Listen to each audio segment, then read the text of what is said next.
اور اس میں بھی جو روایت پیش کی ہے اس میں سب سے پہلے مرزا جرمی نے سیدہ جلسہ استراحت کے حوالے سے جو روایت بیان کی ہے جامع ترمذی کی 288 نمبر، کہتا ہے جی وہ پیش کرتے ہیں جامع ترمذی سے 288 نمبر روایت کہ نبی صلی اللہ علیہ وآلہ وسلم اپنے قدموں کے پنجوں پر نماز میں اٹھ جاتے تھے، لیکن یہ نہیں بتاتے کہ امام ترمذی نے آگے اس روایت کے بارے میں لکھ دیا کہ یہ روایت جعلی ہے۔ یہ بھی جھوٹ ہے کا کذب بیانی ہے، دجل ہے۔ امام ترمذی نے کہاں لکھا ہے کہ یہ جعلی روایت ہے؟ پڑھیں، کھولیں 288 نمبر روایت جامع ترمذی کی 288 نمبر 288 جامع ترمذی میں روایت ہے۔ امام ترمذی نے اس حدیث کو بیان کیا اور بیان کرنے کے بعد کہتے ہیں حدیث ابی ہریرہ علیہ العمل عند اہل العلم، اہل علم، علم والے، جاننے والے، وہ اس حدیث کے مطابق عمل کرتے ہیں، ان کا عمل اسی حدیث کے اوپر ہے کہ نماز میں جب آپ نے اٹھنا ہے ایک رکعت پوری کر کے 2 سجدے کر کے تو سیدھا اپنے قدموں کے پنجوں پر کھڑے ہو جانا، جلسہ استراحت نہیں کرنا۔ ہاں آگے یہ لکھا کہ اس میں خالد بن الیاس راوی ضعیف ہے، لیکن ضعیف ہونے کے باوجود بھی امام ترمذی کہتے ہیں کہ عمل اسی کے اوپر ہے۔ اور مرزا جرمی اپنی ویڈیو میں یہ بات مان چکا ہے کہ تلقی علماء اور امت کا کسی روایت کو قبول کر لینا اور عمل کرنا، اس سے اس کو تقویت حاصل ہوتی ہے۔ یہ البانی صاحب کا موقف ہی مجھے ٹھیک لگتا ہے۔ بعض اوقات حدیث کی سند کمزور ہوتی ہے لیکن اسے تلقی بالقبول حاصل ہو جاتی ہے کہ شواہد کی بنیاد پہ وہ ویسے اسٹیبلش ہو رہا ہوتا ہے۔ اور امام ترمذی رحمۃ اللہ، ایک دو نہیں، میں آپ کو درجن سے زیادہ وہ مقامات بتا سکتا ہوں جس میں امام ترمذی رحمۃ اللہ علیہ نے روایت ذکر کی اور ذکر کرنے کے بعد لکھ دیا کہ حدیث ضعیف ہے لیکن عمل اس پر ہے، حدیث ضعیف ہے عمل اس پر ہے، حدیث ضعیف ہے عمل اس پر ہے۔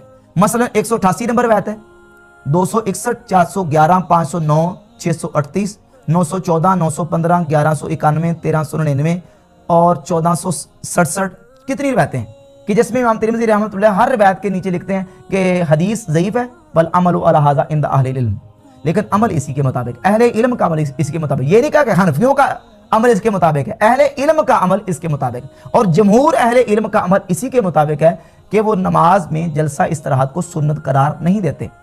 کیوں؟ اس لیے کہ دیکھیں نبی پاک صلی اللہ علیہ وآلہ وسلم سے ایک حدیث میں کوئی عمل ثابت ہوتا ہے تو سب سے پہلے فقہا اہل علم یہ دیکھتے ہیں کہ نبی علیہ الصلوۃ والسلام نے یہ عمل جو کیا ہے یہ مشروع عمل ہے، یعنی شریعت بنا دیا گیا ہے، یا کہ یہ امر عارضی ہے، حضور نے سنت خدا کے طور پر کیا ہے یا امر عارضی کے طور پر کیا ہے، کوئی عارضہ لاحق ہو گیا، کوئی علت تھی، کوئی مرض تھا، کوئی عذر تھا جس کی وجہ سے یہ عمل کیا گیا ہے، یا کہ نبی علیہ الصلوۃ والسلام نے اس کو امت کے لیے مشروع قرار دے دیا ہے۔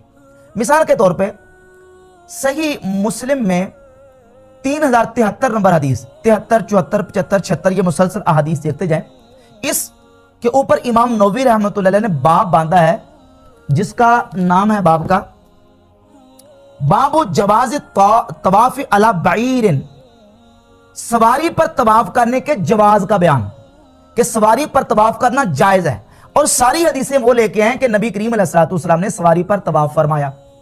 اب مرزا جرمی کے مطابق تو یہ ہونا چاہیے کہ حضور نے سواری پر طواف فرمایا، لہٰذا سواری پہ طواف کرنا ہی ثواب ہے، اور سواری پہ طواف جو کرے گا اس کو ثواب زیادہ ملے گا، اس کو اجر زیادہ ملے گا، ہونا تو یہ چاہیے۔ لیکن امام نووی رحمۃ اللہ نے باب یہ باندھا ہے کہ سواری پر طواف کے سنت ہونے کا بیان نہیں، جواز کا بیان۔ اور صحیح بخاری میں یہ روایت 1632 نمبر آئی، 1632 نمبر روایت، اس کے اوپر باب کا عنوان یہ ہے کہ باب المرید یطوف راکبن، باب اس بات کے بیان میں کہ مریض سواری پر طواف کر سکتا ہے، رخصت کا بیان ہے، جواز کا بیان ہے، سنت کا بیان نہیں۔ اسی طرح صحیح بخاری کی 157 نمبر حدیث نکال لیں، نبی پاک صلی اللہ علیہ وآلہ وسلم نے وضو فرمایا، ایک مرتبہ اعضائے وضو کو دھویا۔ حدیث نمبر 158 حضور نے 2 مرتبہ اعضائے وضو کو دھویا۔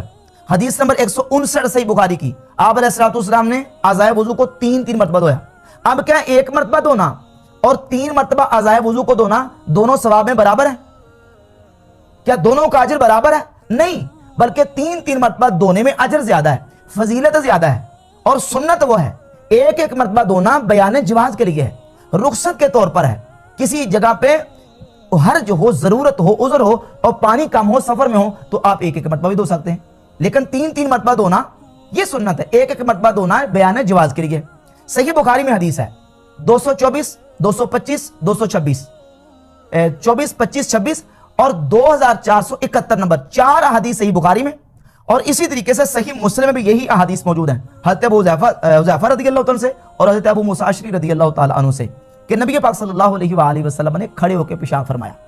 4 حدیثیں صحیح بخاری صحیح مسلم میں کہ حضور نے کھڑے ہو کے پیشاب فرمایا. لیکن جب ہم دوسری حدیث کو دیکھتے ہیں جامع ترمذی میں حدیث نمبر 12 ہے. ام المؤمنین سیدتنا عائشہ صدیقہ رضی اللہ تعالیٰ عنہ فرماتی ہیں من حدثکم ان النبی صلی اللہ علیہ وسلم کان یبول قائما فلا تصدقوه. تمہیں جو شخص یہ کہے کہ رسول اللہ صلی اللہ علیہ وسلم کھڑے ہو کے پیشاب فرماتے تھے اس کی تصدیق نہ کرو. ما کان یبول الا قاعدا, حضور تو بیٹھ کر ہی پیشاب فرماتے تھے. اب ایک حدیث حضرت عائشہ سے اور 4 حدیثیں صحیح بخاری میں اور صحیح مسلم میں موجود ہیں کہ نبی علیہ الصلوۃ والسلام نے کھڑے ہو کے پیشاب فرمایا. جامع ترمذی کی حدیث 12 حضور نے بیٹھ کے ہی پیشاب فرمایا. تو کیا کھڑے ہو کے پیشاب کرنے کو سنت قرار دو گے؟ نہیں, سنت نہیں ہے, وہ بیان جواز کے لیے رخصت ہے اور عذر اور امر عارض کی وجہ سے ہے, وہ سنت کے طور پر نہیں ہے. ورنہ تو پھر وہ سنت قرار پائے تو کھڑے ہو کے پیشاب کرنے والے کو جنت کی بشارت ہے. کھڑے ہو کے پیشاب کرنے والے کو جنت میں رسول اللہ کا پڑوس نصیب ہوگا. کھڑے ہو کے پیشاب کرنے والے کو جو نا وہ 100 شہیدوں کا درجہ ملے گا. کیا کوئی ایسا کہے گا؟ کوئی بھی نہیں کہے گا. جو اسلام میں سنت طریقہ ہے وہ بیٹھ کے پیشاب کرنے کا ہے. کھڑے ہو کے پیشاب کرنا امر عارض کی وجہ سے, کسی ضرورت کی وجہ سے, کسی حرج کی وجہ سے. صحیح بخاری میں حدیث امام بخاری نے باب باندھ کے ذکر کی ہیں کہ نبی کریم علیہ الصلوۃ والسلام نے کھڑے ہو کے پانی نوش فرمایا. حضور نے کھڑے ہو کے پانی پیا, پانی پینا ثابت ہے.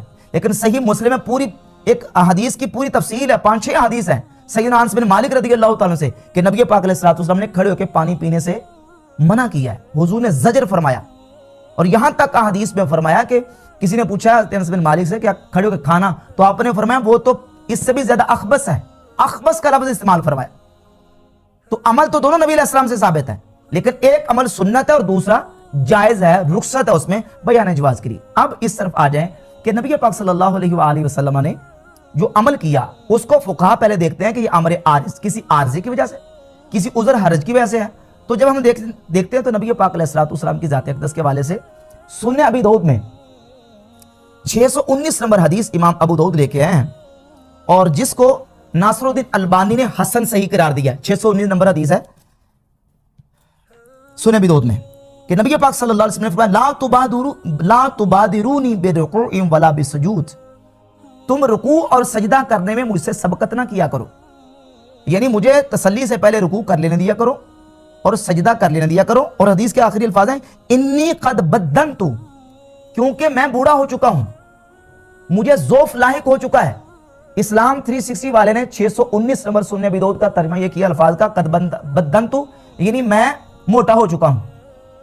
اس کا ترجمہ ہے کہ میں بوڑھا ہو چکا ہوں, ذوف آ چکا ہے, لہذا تم رکوع اور سجود میں مجھ سے پہلے نہ کیا کرو. اس سے ثابت ہوا کہ رسول اللہ صلی اللہ علیہ وآلہ وسلم بڑھاپے کی حالت میں, بڑھاپے کے عمر میں اللہ کے نبی علیہ الصلوۃ والسلام نے وہ جلسہ استراحت فرمایا. اچھا اب آگے چلیے. اس سلسلے میں امام احمد بن حنبل اور امام اعظم ابو حنیفہ رحمۃ اللہ کا موقف بھی یہی ہے کہ نبی علیہ الصلوۃ والسلام نے جلسہ استراحت جو ہے وہ عارضے کے طور پر کیا. استراحت کا معنی بتاتا ہے, استراحت کا معنی آرام چاہنا, راحت چاہنا. اب جو نماز ہے وہ تو امر تکلیفی ہے, یعنی بندے کو مکلف بنایا گیا تم نے نماز پڑھنی ہے. ٹھیک ہے, نماز بیٹھنے کے لیے سونے کے لیے تھوڑی ہے. نماز تو ایک امر تکلیفی ہے, اس میں مشقت بھی آپ کی, آپ نے اس میں جو نا پوری مشقت چاقو چبند ہو کے آپ نے خضوع کے ساتھ نماز پڑھنی ہے. جلسہ استراحت کا مطلب ہے آرام کرنے کے لیے, تھوڑا سا ٹھہرنے سستانے کے لیے جلسہ کرنا. اور جو بھی رکن نماز میں رکھا گیا ہے, آپ دیکھ لیں جو بھی رکن رکھا گیا نماز میں اس میں اذکار ہیں, دعائیں ہیں, لیکن جلسہ استراحت کی کوئی دعا دکھائے. یہ پوائنٹ ہے, پوائنٹ نوٹ کریں ذرا کہ جلسہ استراحت کی دعا دکھائیں. کون سی دعا نبی علیہ الصلوۃ والسلام نے تعلیم فرمائی ہے کہ جلسہ استراحت کے وقت تم نے یہ دعا کرنی ہے. اس کا مطلب ہے کہ جلسہ استراحت جو ہے یہ مشروع اور مسنون نہیں ہے, یہ ایک امر عارض کی وجہ سے کیا گیا ہے اور اس میں رخصت اور جواز ہے کہ بیمار, بوڑھا اور جو بندہ نحیف ہے, کمزور ہے, وہ جلسہ استراحت کر سکتا ہے. اور امام احمد بن حنبل نے بھی اسی کو دلیل بنایا. اور المغنی لابن قدامہ جو فقہ حنبلی کی کتاب ہے اس میں بھی سیدنا مولا علی کی یہ روایت جو کہ مصنف ابن ابی شیبہ میں امام ابن ابی شیبہ لے کے ہیں, روایت نمبر 4020, مولا علی فرماتے ہیں ان من السنت فی الصلاۃ المکتوبۃ اذا نہض الرجل فی الرکعتین الاولیین, سنت یہ ہے کہ جب بندہ 2 رکعتیں پڑھ کے اٹھے, اللہ یعتمد بیدیہ, تو وہ اپنے ہاتھوں پر سہارا اور ٹیک نہ لگائے, علی الارض یعنی زمین پر,